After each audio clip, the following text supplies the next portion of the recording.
तुम्हें कभी ऐसा लगा है कि तुमने कुछ खरीदा और बाद में सोचा मैंने ये लिया ही क्यों? तुमने कभी किसी की बात मान ली और बाद में रियलाइज़ हुआ मुझे ये नहीं करना चाहिए था। तुमने कभी किसी को हाँ बोल दिया और बाद में रिग्रेट किया मैं मना क्यों नहीं कर पाया। और तुम्हें लगता है मैं वीक हूँ, मैं ईज़िली कन्विंस हो जाता हूँ। लेकिन सच्चाई ये है तुम वीक नहीं हो, तुम मैनिपुलेट हो रहे हो।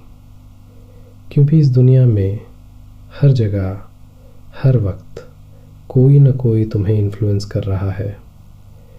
एडवर्टाइजमेंट्स तुम्हें इन्फ्लुएंस कर रहे हैं, सेल्स पीपल तुम्हें इन्फ्लुएंस कर रहे हैं, पॉलिटिशियंस तुम्हें इन्फ्लुएंस कर रहे हैं, तुम्हारे फ्रेंड्स तुम्हें इन्फ्लुएंस कर रहे हैं, तुम्हारे फैमिली तुम्हें इन्फ्लुएंस कर रही है। और वो लोग स्पेसिफिक साइकोलॉजिकल ट्रिगर्स यूज़ कर रहे हैं। वो तुम्हारे कॉन्शियस माइंड को बाईपास करके तुम्हारे अनकॉन्शियस माइंड को टारगेट कर रहे हैं। और तुम सोचते हो ये मेरा डिसीजन था, लेकिन एक्चुअली ये प्रोग्राम रिस्पॉन्स था। तो सवाल ये नहीं है कि मैनिपुलेशन सही है या गलत। सवाल ये है क्या तुम समझते हो कि तुम्हें कैसे इन्फ्लुएंस किया जा रहा है। क्योंकि अगर तुम नहीं समझते तो तुम पपेट हो। हर कोई तुम्हारी स्ट्रिंग्स पुल कर रहा है और तुम सोचते हो कि तुम कंट्रोल में हो। आज मैं तुम्हें एक ऐसी किताब के बारे में बताऊंगा जो तुम्हारा दिमाग खोल देगी, जो तुम्हें दिखाएगी कि इन्फ्लुएंस कैसे काम करता है, पर्सुएजन के पीछे कौन से साइकोलॉजिकल प्रिंसिपल्स है। ये वीडियो उन लोगों के लिए नहीं है जो सोचते हैं कि मैं स्मार्ट हूँ, मुझे कोई इन्फ्लुएंस नहीं कर सकता। ये वीडियो उन लोगों के लिए है जो रियलिटी देखना चाहते हैं, जो समझना चाहते हैं कि उनके डिसीजंस एक्चुअली कितने उनके हैं।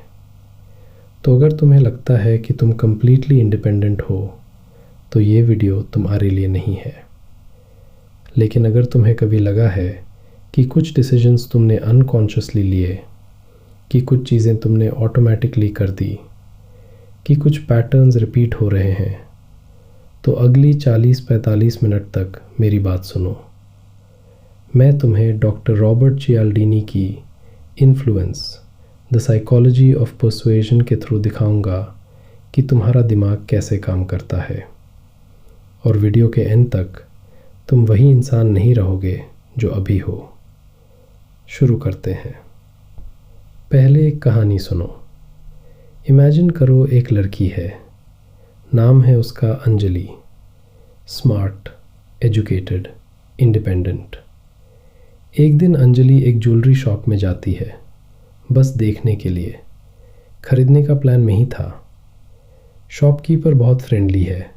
वो बोलता है मैडम प्लीज़ बैठो, चाय लोगी? अंजलि सोचा थोड़ा वियर्ड है, लेकिन चलो कोई बात नहीं। शॉपकीपर चाय लाता है, बैठ के बात करता है, पर्सनल इंटरेस्ट लेता है।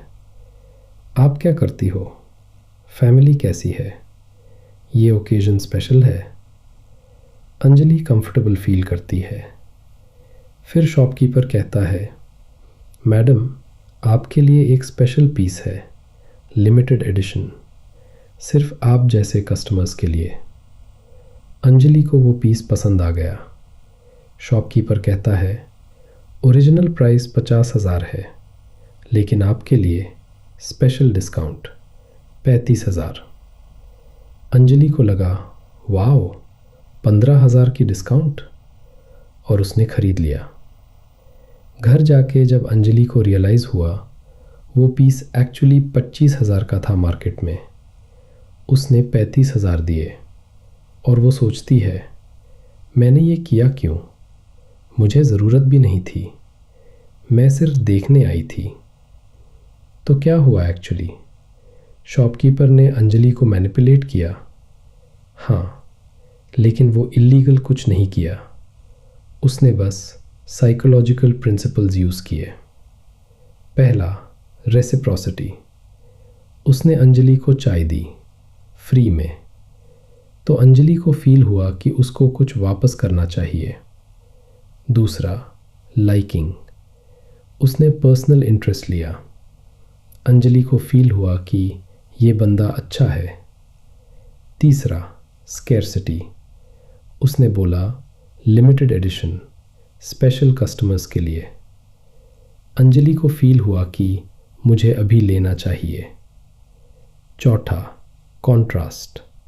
उसने बोला 50,000 से 35,000। अंजलि को फील हुआ कि बहुत बड़ा डिस्काउंट, और अंजलि ने सोचा ये मेरा डिसीजन था। लेकिन एक्चुअली ये प्रोग्राम्ड रिस्पॉन्स थी। शॉपकीपर ने स्पेसिफिक ट्रिगर्स यूज़ किए और अंजलि का दिमाग ऑटोमेटिकली रिस्पॉन्ड कर गया। और ये कहानी सिर्फ अंजलि की नहीं है, ये तुम्हारी भी है। तुमने भी कभी न कभी कुछ ऐसा खरीदा जो तुम्हें ज़रूरत नहीं थी। तुमने भी कभी न कभी किसी की बात मान ली जो तुम्हें नहीं माननी चाहिए थी। तुमने भी कभी न कभी कुछ ऐसा किया जो तुम्हें समझ नहीं आया कि क्यों किया। तो अब मैं तुमसे सीधा क्वेश्चन पूछूं, क्या तुमने कभी नोटिस किया है कि कुछ डिसीजंस तुम ऑटोमेटिकली लेते हो?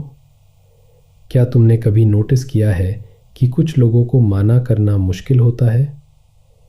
क्या तुमने कभी नोटिस किया है कि कुछ सिचुएशंस में तुम प्रेडिक्टेबल हो जाते हो? ये वीकनेस नहीं है, ये ह्यूमन साइकोलॉजी है।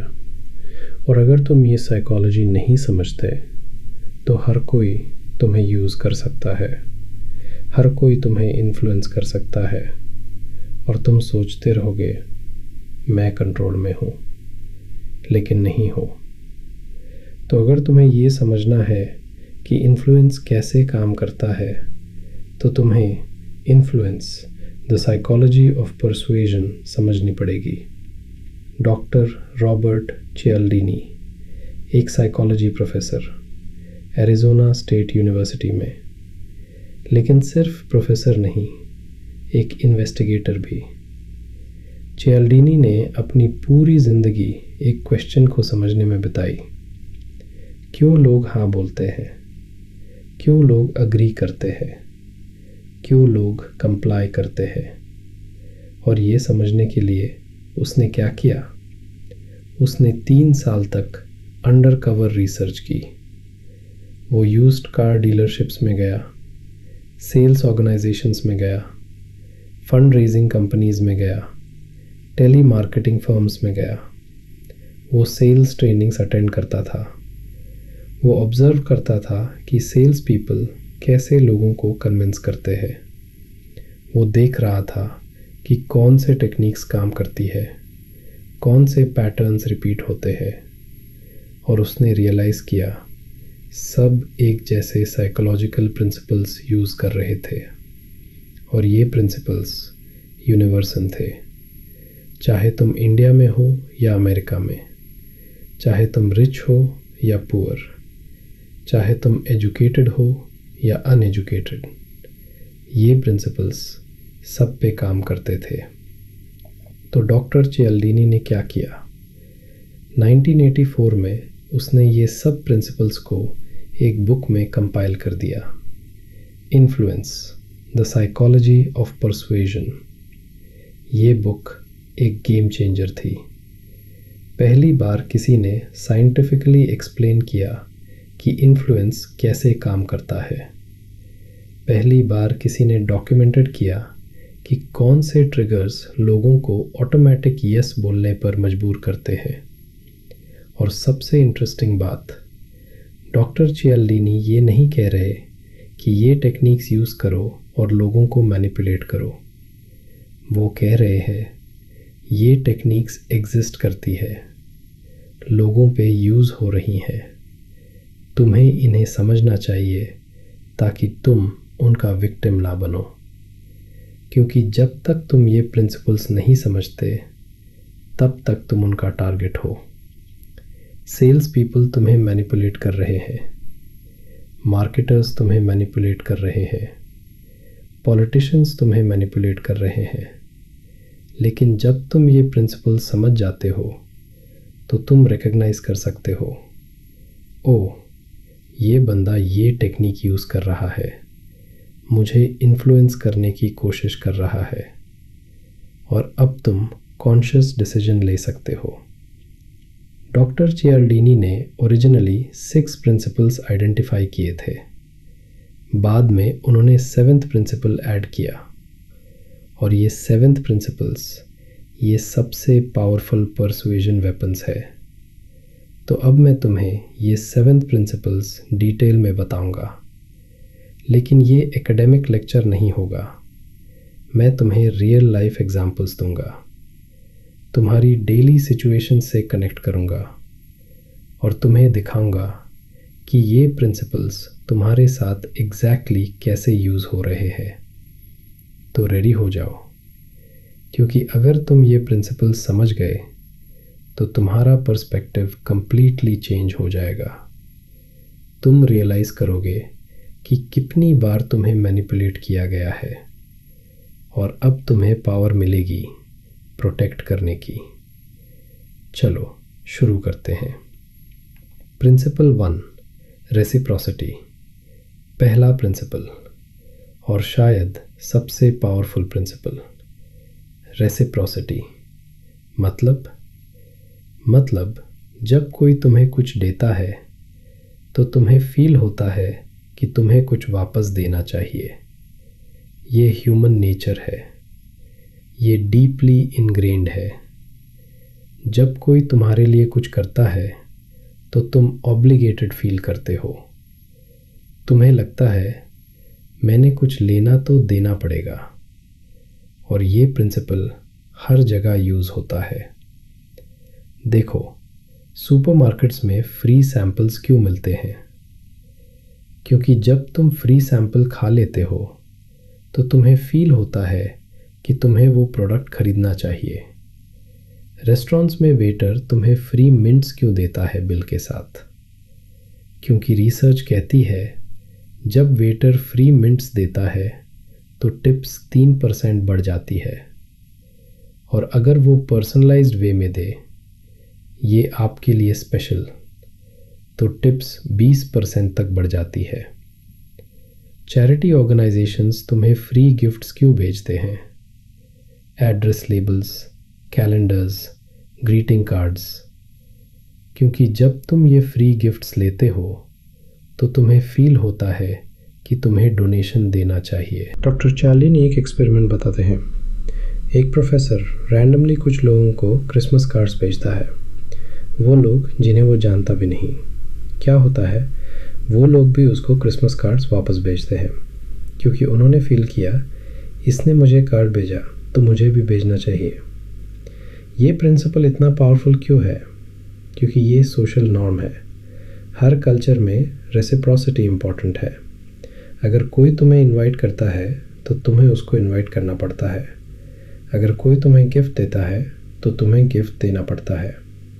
अगर कोई तुम्हारी हेल्प करता है तो तुम्हें उसकी हेल्प करनी पड़ती है। और अगर तुम ये नहीं करते तो तुम अनग्रेटफुल लग रहे हो।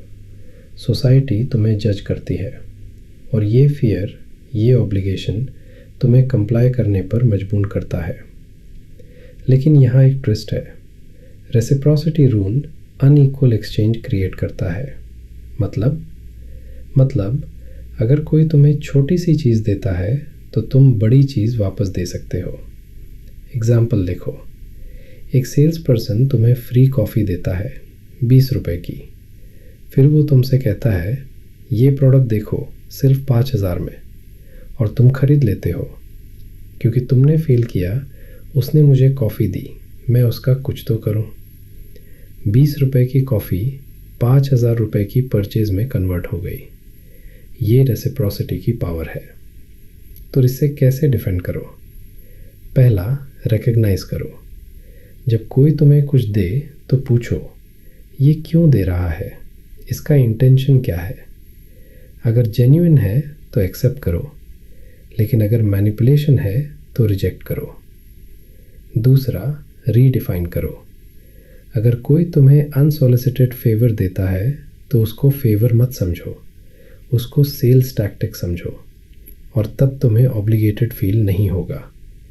क्योंकि अल्टीमेटली रेसिप्रोसिटी अच्छी चीज़ है, लेकिन जब इसको मैनिपुलेट करने के लिए यूज़ किया जाए तो तुम्हें प्रोटेक्ट करना पड़ेगा। Principle 2, commitment and consistency. दूसरा प्रिंसिपल, कमिटमेंट एंड कंसिस्टेंसी। ये प्रिंसिपल कहता है जब तुम एक बार किसी चीज़ को कमिट कर लेते हो तो तुम्हें कंसिस्टेंट रहने की ज़रूरत फील होती है, चाहे वो डिसीजन गलत ही क्यों ना हो। क्योंकि ह्यूमन साइकोलॉजी ये कहती है लोग प्रिडिक्टेबल बनना चाहते हैं, कंसिस्टेंट बनना चाहते हैं। अगर तुम एक बार कुछ बोल दिए तो तुम्हें उसके साथ स्टिक करना पड़ता है, नहीं तो तुम इनकंसिस्टेंट लग रहे हो, अनरिलायबल लग रहे हो। डॉक्टर चार्लिन ही एक एक्सपेरिमेंट बताते हैं। बीच पे रिसर्चर्स एक टॉवल बिछाते हैं, रेडियो रखते हैं और फिर वॉक पे चले जाते हैं। कुछ मिनट बाद एक अकॉम्प्लिस आता है और रेडियो चोरी करने की कोशिश करता है। रिज़ल्ट, सिर्फ 20% लोग इंटरवीन करते हैं, बाकी लोग इग्नोर करते हैं। लेकिन फिर रिसर्चर्स स्ट्रैटेजी चेंज करते हैं। जब वो वॉक पे जाते हैं तो पहले नियर बाय पर्सन से बोलते हैं, एक्सक्यूज़ मी, मेरे सामान का ध्यान रख सकते हो? वो लोग कहते हैं, हाँ श्योर। अब जब थीफ रेडियो चोरी करने की कोशिश करता है, रिज़ल्ट 95% लोग इंटरवीन करते हैं। क्यों? क्योंकि उन्होंने कमिट कर दिया था, हाँ मैं ध्यान रखूँगा, और अब उन्हें कंसिस्टेंट रहना था अपने कमिटमेंट के साथ। ये प्रिंसिपल बिजनेस में बहुत यूज़ होता है। कार सेल्स पीपल क्या करते हैं? पहले वो तुमसे छोटा कमिटमेंट लेते हैं। क्या आप इस कार को टेस्ट ड्राइव करना चाहेंगे? क्या आप ब्रोशर देखना चाहेंगे? और जब तुम हाँ बोल देते हो तो तुमने कमिटमेंट कर दी, और अब तुम्हें कंसिस्टेंट रहने की ज़रूरत फील होती है, और इवेंचुअली तुम कार खरीद लेते हो। या चैरिटी ऑर्गेनाइजेशंस क्या करती है? पहले वो तुमसे पूछती हैं, क्या आप चिल्ड्रन के वेलफेयर के फेवर में हो? तुम कहते हो, हाँ ऑब्वियसली। फिर वो कहती है, तो क्या आप मंथली 500 रुपये डोनेट कर सकते हो?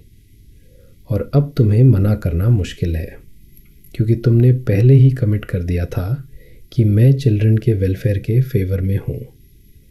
अगर अब तुम मना करते हो तो तुम इनकंसिस्टेंट लग रहे हो। लेकिन सबसे डेंजरस टेक्निक है रिटन कमिटमेंट। जब तुम कुछ लिख देते हो तो वो कमिटमेंट और स्ट्रांग हो जाती है। Example, Chinese prisoners of war के साथ ये टेक्निक यूज़ हुई थी। चाइनीज़ कैप्टर्स अमेरिकन POWs से छोटे छोटे एसेज लिखवाते थे। अमेरिका परफेक्ट नहीं है, कम्युनिज्म में कुछ अच्छी चीज़ें हैं। इनिशियली POWs सोचते थे ये तो छोटी सी बात है, मैं लिख देता हूँ। लेकिन जब उन्होंने ये लिख दिया तो वो अपने लिखे हुए वर्ड्स के साथ कंसिस्टेंट रहने लगते थे, और स्लोली उनकी बिलीफ सिस्टम चेंज होने लगती थी। तो इससे कैसे डिफेंड करो? पहला, स्मॉल कमिटमेंट से सावधान रहो। जब कोई तुमसे छोटा कमिटमेंट मांगे तो सोचने, ये इवेंचुअली मुझसे क्या करवाना चाहता है। दूसरा, अपने गट फीलिंग सुनो। अगर तुम्हें फील हो रहा है कि तुमसे गलत डिसीजन हो गया तो चेंज करो। कंसिस्टेंसी इम्पॉर्टेंट है, लेकिन foolish consistency hobgoblin of little minds है, क्योंकि अल्टीमेटली कमिटमेंट अच्छी चीज़ है, लेकिन ब्लाइंड कमिटमेंट डेंजरस है। Principle 3, social proof. तीसरा प्रिंसिपल, सोशल प्रूफ। ये प्रिंसिपल कहता है लोग वो करते हैं जो दूसरे लोग कर रहे हैं। जब तुम्हें नहीं पता कि क्या करना है तो तुम दूसरों को देख के डिसाइड करते हो। ये एवोल्यूशनरी ट्रेट है। थाउजेंड्स ऑफ ईयर्स पहले जब ह्यूमन ट्राइब्स में रहते थे तो सेफ्टी नंबर्स में थी। अगर सब लोग एक डायरेक्शन में भाग रहे हैं तो तुम भी भागोगे, क्योंकि शायद वहाँ डेंजर है। और आज भी ये इंस्टिंक्ट काम करती है। जब तुम रेस्टोरेंट चूज़ करते हो तो क्या देखते हो? कौन सा रेस्टोरेंट क्राउडेड है? क्योंकि तुम्हें लगता है अगर इतने लोग यहाँ खा रहे हैं तो यहाँ खाना अच्छा होगा। जब तुम मूवी देखने जाते हो तो रिव्यूज़ क्या देखते हो? कितने लोगों ने अच्छा रेटिंग दी? जब तुम प्रोडक्ट खरीदने जाते हो तो क्या देखते हो? कितने लोगों ने खरीदा? कितने पॉजिटिव रिव्यूज़ है? मार्केटर्स इसको बहुत अच्छे से जानते हैं, इसलिए वो दिखाते हैं 10 million plus downloads, trusted bye 50,000 plus customers, India's number 1 brand. क्योंकि जब तुम ये देखते हो तो तुम्हें लगता है इतने लोग यूज़ कर रहे हैं तो ये अच्छा ही होगा, और तुम भी खरीद लेते हो। डॉक्टर चियाल्डीनी एक डार्क एग्जाम्पल भी देते हैं। 1960s में एक केस हुआ, किटी जेनोवीज मर्डर। न्यूयॉर्क में एक लड़की को पब्लिकली मर्डर किया गया।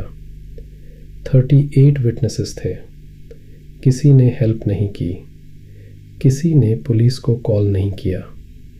क्यों? क्योंकि हर विटनेस ने सोचा अगर कोई और हेल्प नहीं कर रहा तो शायद हेल्प करने की ज़रूरत नहीं है। ये बायस्टैंडर इफ़ेक्ट कहलाता है, और ये सोशल प्रूफ का डार्क साइड है। लेकिन सोशल प्रूफ सबसे ज़्यादा पावरफुल होता है जब एक अनसर्टेनिटी है। जब तुम्हें नहीं पता क्या करना है तो तुम दूसरों को फॉलो करते हो। 2. सिमिलैरिटी है। जब तुम देखते हो कि तुम्हारे जैसे लोग कुछ कर रहे हैं तो तुम भी करते हो। इसलिए टेस्टिमोनियल्स में दिखाते हैं मैं भी मिडिल क्लास फैमिली से हूँ और मैंने ये प्रोडक्ट यूज़ किया। तो इससे कैसे डिफेंड करो? पहला, अपने आप से पूछो मैं ये डिसीजन क्यों ले रहा हूँ? क्योंकि ये सही है या क्योंकि दूसरे कर रहे हैं? दूसरा, फेक सोशल प्रूफ आइडेंटिफाई करो। आजकल बहुत फेक रिव्यूज़ हैं, फेक टेस्टिमोनियल्स हैं, पेड एंडोर्समेंट्स हैं। तो ब्लाइंडली ट्रस्ट मत करो, क्योंकि अल्टीमेटली सोशल प्रूफ हेल्पफुल है, लेकिन ब्लाइंडली फॉलोइंग डेंजरस है। Principle 4, liking. चौथा प्रिंसिपल, लाइकिंग। ये सबसे सिंपल प्रिंसिपल है। तुम उन लोगों को हाँ बोलते हो जिन्हें तुम पसंद करते हो। अगर तुम्हें कोई पसंद है तो तुम्हें उसको माना करना मुश्किल होता है। डॉक्टर चियाल्डीनी कहते हैं people prefer to say yes to individuals they know and like. और ये ऑब्वियस लगता है, लेकिन इंटरेस्टिंग बात यह है कि लोग क्या करते हैं जिन्हें तुम पसंद करने लग जाओ। कुछ फैक्टर्स हैं जो लाइकिंग क्रिएट करते हैं। पहला, फिजिकल अट्रैक्टिवनेस। रिसर्च कहती है अट्रैक्टिव लोग ज़्यादा परसुएसिव होते हैं, इसलिए एडवर्टाइजमेंट्स में अट्रैक्टिव मॉडल्स यूज़ करते हैं। इसलिए सेल्स पीपल प्रेजेंटेबल दिखने की कोशिश करते हैं। दूसरा, सिमिलैरिटी। तुम उन लोगों को पसंद करते हो जो तुम्हारे जैसे हैं। Same background, same interests, same opinions. इसलिए सेल्स पीपल तुमसे पर्सनल क्वेश्चंस पूछते हैं। आप कहाँ से हो? ओह, मैं भी वहीं से हूँ। आपको क्रिकेट पसंद है? मुझे भी। तीसरा, कॉम्प्लीमेंट्स। जब कोई तुम्हें कॉम्प्लीमेंट देता है तो तुम्हें वो पसंद आने लगता है, चाहे वो कॉम्प्लीमेंट जेन्युइन ना भी हो। इसलिए सेल्स पीपल कहते हैं आप बहुत इंटेलिजेंट लग रहे हो। चौथा, कोऑपरेशन। जब तुम किसी के साथ कोऑपरेट करते हो तो तुम्हें वो पसंद आने लगता है। इसलिए कार सेल्स पीपल कहते हैं हम दोनों मिलके बॉस से बेस्ट डील निकलते हैं। अब वो तुम्हारा पार्टनर बन गया, तुम्हारा ओपोनेंट नहीं। पांचवा, एसोसिएशन। लोग उन लोगों को पसंद करते हैं जो अच्छी चीज़ों से एसोसिएटेड है। इसलिए सेलिब्रिटीज़ प्रोडक्ट्स एंडोर्स करते हैं। इसलिए ब्रांड्स स्पोर्ट्स टीम्स स्पॉन्सर करते हैं। और सबसे इंटरेस्टिंग, टपरवेयर पार्टीज। ये स्ट्रैटेजी जीनियस है। कोई स्ट्रेंजर तुम्हारे घर आए और तुम्हें प्रोडक्ट्स बेचे तो तुम मना कर सकते हो, लेकिन तुम्हारी फ्रेंड तुम्हें अपने घर इनवाइट करे और वहाँ प्रोडक्ट्स दिखाए तो मना करना मुश्किल है, क्योंकि अब ये ट्रांजैक्शन नहीं रहा, ये रिलेशनशिप बन गया। और तुम अपनी फ्रेंड को डिसअपॉइंट नहीं करना चाहते तो तुम खरीद लेते हो। तो इसे कैसे डिफेंड करो? पहला, सेपरेट करो पर्सन को और प्रोपोजिशन को। मुझे ये पर्सन पसंद है और मुझे ये प्रोडक्ट चाहिए, ये दो अलग चीज़ें हैं। दूसरा, पूछो, अगर ये कोई स्ट्रेंजर होता तो क्या मैं ये डिसीजन लेता? अगर आंसर नहीं है तो मत करो, क्योंकि अल्टीमेटली रिलेशनशिप्स इम्पॉर्टेंट है, लेकिन रिलेशनशिप्स को एक्सप्लॉयटेशन के लिए यूज़ करना गलत है। Principle 5, authority. पांचवा प्रिंसिपल, अथॉरिटी। ये प्रिंसिपल कहता है लोग अथॉरिटी फिगर्स को ब्लाइंडली फॉलो करते हैं। जब कोई एक्सपर्ट कुछ कहता है तो लोग उसको क्वेश्चन नहीं करते। डॉक्टर चियाल्डीनी एक फेमस एक्सपेरिमेंट रेफरेंस करते हैं, स्टैनली मिलग्रम एक्सपेरिमेंट। पार्टिसिपेंट्स को बोला गया कि वो एक लर्निंग एक्सपेरिमेंट में पार्ट ले रहे हैं। उन्हें कहा गया कि जब लर्नर गलत आंसर दे तो यूज़ इलेक्ट्रिक शॉक दो।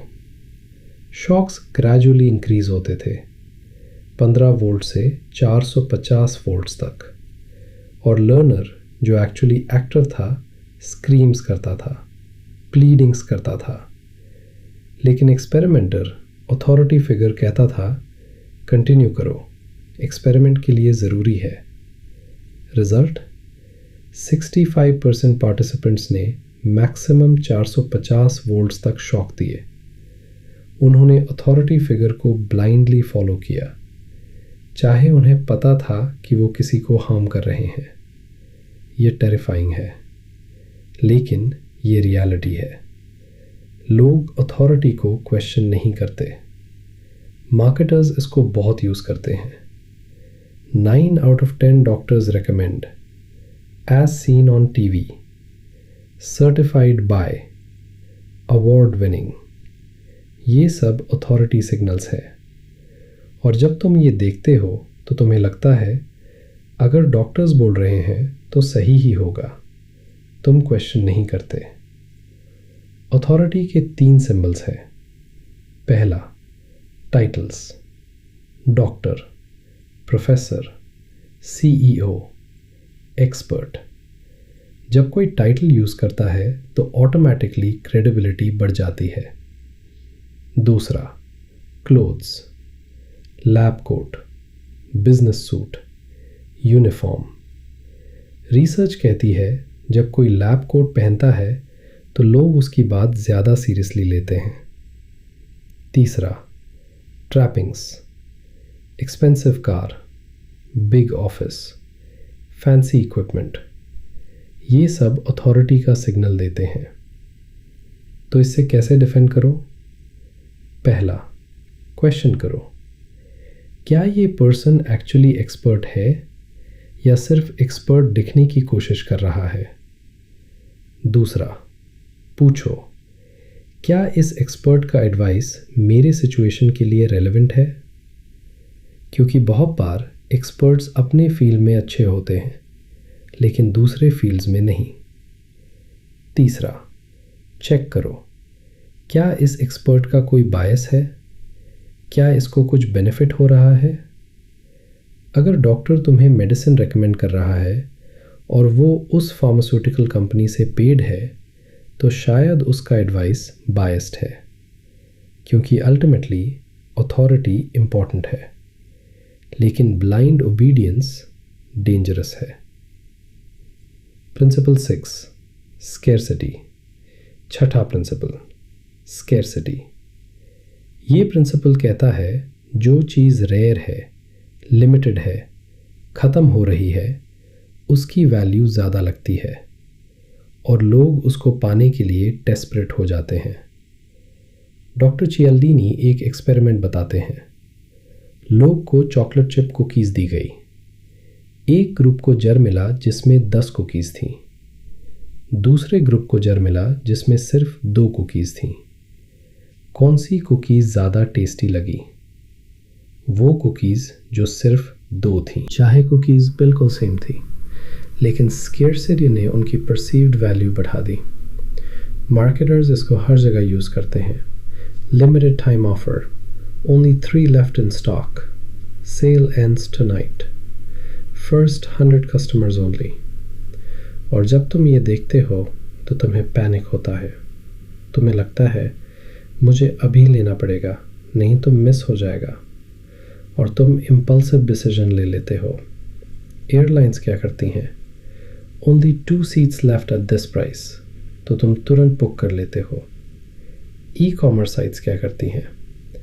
12 people are viewing this right now, only 1 item left, countdown timers दिखाते हैं, और ये सब स्केर्सिटी क्रिएट करता है।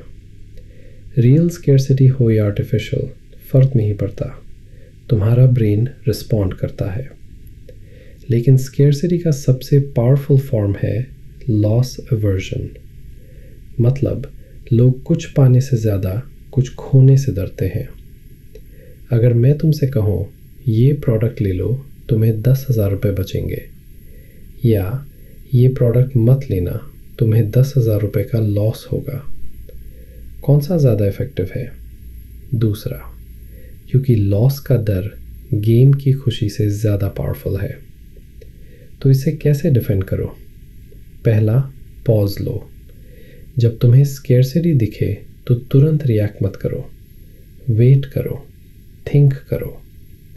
दूसरा, पूछो क्या मुझे ये एक्चुअली चाहिए या सिर्फ इसलिए चाहिए क्योंकि लिमिटेड है।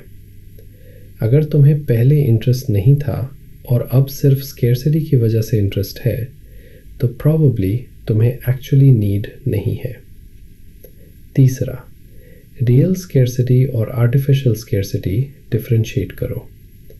बहुत बार कंपनीज फेक स्केर्सिटी क्रिएट करती हैं। लिमिटेड स्टॉक बोलते हैं, लेकिन एक्चुअली बहुत स्टॉक है, क्योंकि अल्टीमेटली स्केर्सिटी रियल हो सकता है, लेकिन आर्टिफिशियल स्केर्सिटी मैनिपुलेशन है। Principle 7, unity. 7वां और लास्ट प्रिंसिपल, यूनिटी। ये प्रिंसिपल डॉक्टर चियाल्डीनी ने बाद में ऐड किया। ये कहता है लोग उन लोगों से इन्फ्लुएंस्ड होते हैं जिन्हें वो अपना समझते हैं। वी फीलिंग, उस फीलिंग, ये लाइकिंग से अलग है। लाइकिंग में तुम किसी को पसंद करते हो, यूनिटी में तुम किसी को अपना समझते हो। एग्जाम्पल देखो, अगर कोई तुमसे कहता है हम दोनों सेम कॉलेज से हैं, तो ऑटोमेटिकली एक कनेक्शन बनता है। तुम्हें लगता है ये मेरे जैसे है, ये मेरा ही है। या अगर कोई कहता है हम दोनों सेम सिटी से हैं, या हम दोनों सेम प्रोफेशन में हैं, या हम दोनों सेम स्ट्रगल से गुजरे हैं, तो वो वी क्रिएट कर रहा है।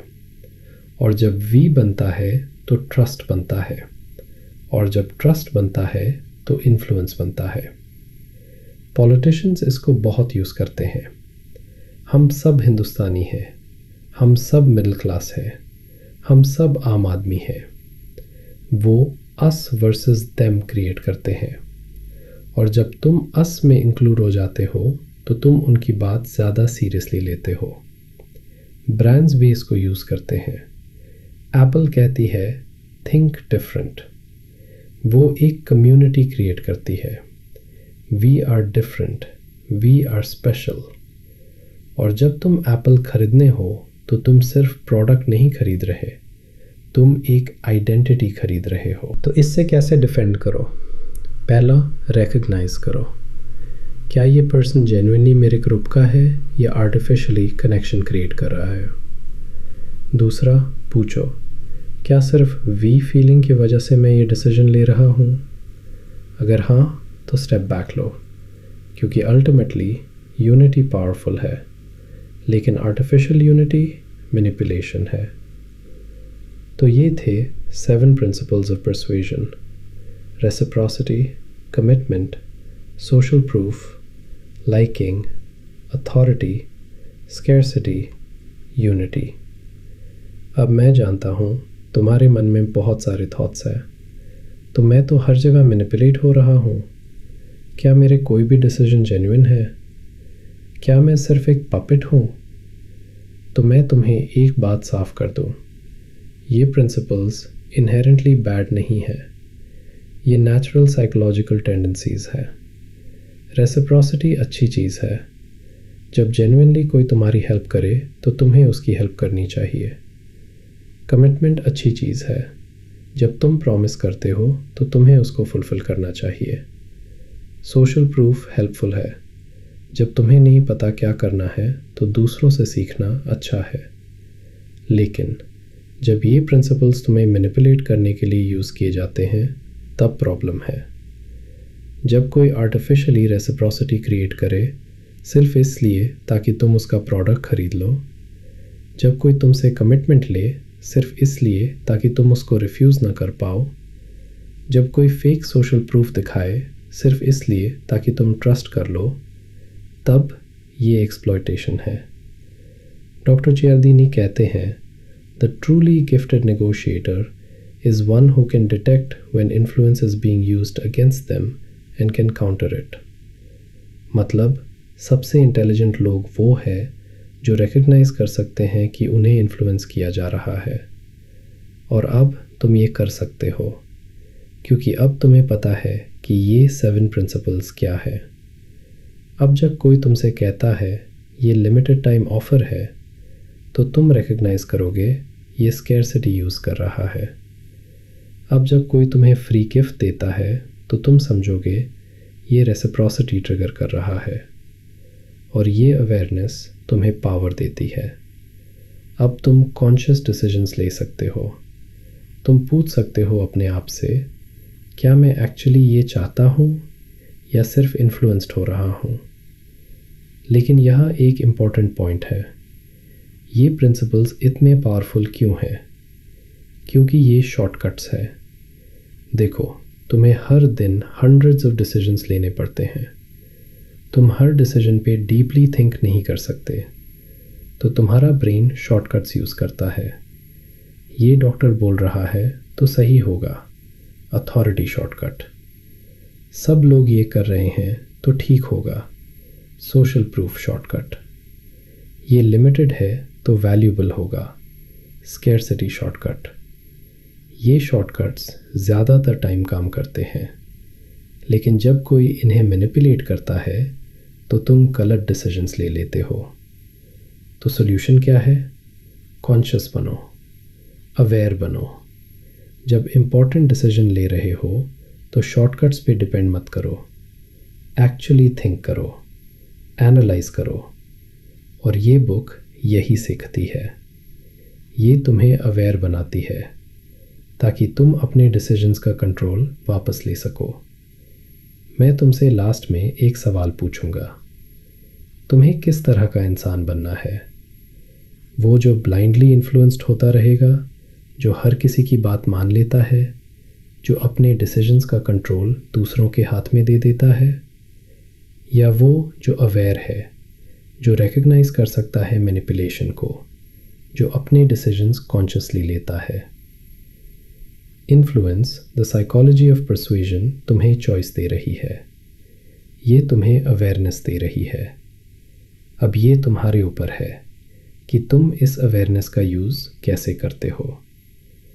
मुझे पता है ये अनकंफर्टेबल है। जब तुम्हें रियलाइज़ होगा कि कितनी बार तुम्हें मैनिपुलेट किया गया, जब तुम्हें पता चलेगा कि तुम्हारे कितने डिसीजंस एक्चुअली तुम्हारे नहीं थे, जब तुम्हें समझ आएगा कि तुम कितनी बार ऑटोमेटिक मोड में थे, तो अनकंफर्टेबल लगेगा। लेकिन ये डिस्कम्फर्ट अवेकनिंग है। जब तुम अनकंफर्टेबल फील कर रहे हो मतलब तुम अवेयर हो रहे हो, और ये अवेयरनेस ट्रांसफॉर्मेशन है। क्योंकि अब से जब कोई तुमसे फ्री गिफ्ट दे तो तुम सोचोगे। जब कोई तुमसे कमिटमेंट मांगे तो तुम सोचोगे। जब कोई तुम्हें लिमिटेड टाइम ऑफर दिखाए तो तुम सोचोगे। और ये थिंकिंग तुम्हें प्रोटेक्ट करेगी, तुम्हें कॉन्शियस डिसीजंस लेने की पावर देगी। डॉक्टर चियाल्दीनी कहते हैं, the best defence against manipulation is awareness. और अब तुम्हारे पास अवेयरनेस है। तो अगर इस वीडियो ने तुम्हें कुछ सिखाया तो वो ये है, इन्फ्लुएंस रियल है, परसुएजन काम करता है। लेकिन जब तुम प्रिंसिपल समझते हो तो तुम कंट्रोल में होते हो। लेकिन अब तुम विक्टिम नहीं हो। अब तुम्हारे पास नॉलेज है। अब तुम डिसाइड कर सकते हो कि तुम्हें कब हाँ बोलना है और कब नहीं। और मैं तुमसे ये नहीं कह रहा कि तुम सिनिकल बन जाओ। मैं तुमसे ये कह रहा हूँ, कॉन्शियस बनो, अवेयर बनो, क्रिटिकल थिंकिंग यूज़ करो। क्योंकि जब तुम अवेयर होते हो तो तुम अपनी लाइफ का कंट्रोल अपने हाथ में लेते हो। तो ये था इन्फ्लुएंस द साइकोलॉजी ऑफ परसुएजन, एक ऐसी किताब जो तुम्हारी आंखें खोल देती है। मैं चाहता हूँ तुम कमेंट्स में बताओ, इन 7 प्रिंसिपल्स में से कौन सा प्रिंसिपल तुमने अपनी लाइफ में सबसे ज़्यादा एक्सपीरियंस किया। कब तुम्हें लगा कि तुम्हें मैनिपुलेट किया जा रहा है, और क्या तुम अब से अवेयर रहोगे। और अगर तुम्हें ये वीडियो हेल्पफुल लगा तो इससे शेयर करो उन लोगों के साथ जो इन्फ्लुएंस को समझना चाहते हैं, क्योंकि अवेयरनेस सबसे बड़ी पावर है। मैं हूँ तुम्हारा नरेटर और ये थी एक आवाज़। मिलते हैं नेक्स्ट वीडियो में एक और पावरफुल बुक के साथ। तब तक अवेयर रहो, कॉन्शियस रहो और अपने डिसीजंस का कंट्रोल अपने हाथ में रखो। क्योंकि दुनिया में सिर्फ वो लोग सक्सेसफुल होते हैं जो समझते हैं कि इन्फ्लुएंस कैसे काम करता है।